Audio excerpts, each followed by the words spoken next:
Руководство Якутии подвело итоги участия на шестом Восточном экономическом форуме. Так, по словам первого зампреда правительства региона Кирилла Бычкова, Якутия воспользовалась всеми возможностями, которые предлагались. Это обмен опытом, подписание различных соглашений, встреча с иностранными гостями мероприятий и участие на пленарном заседании с главой государства Владимиром Путиным.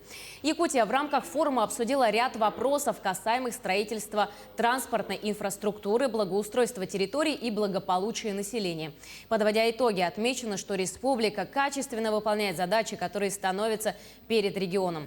В целом, региональные власти отметили, что Якутия, как и прежде, успешно поработала на полях ВЭФ.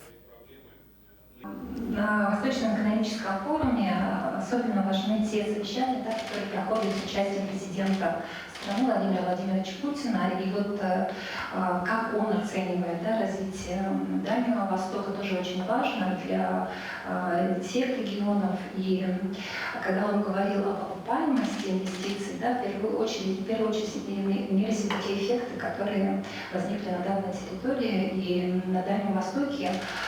Например, отмечалось, что промышленный рост составил 20% за период 2015 года, вот за все периоды восточных экономических форумов, и это в 2 раза больше, чем в целом Российской Федерации.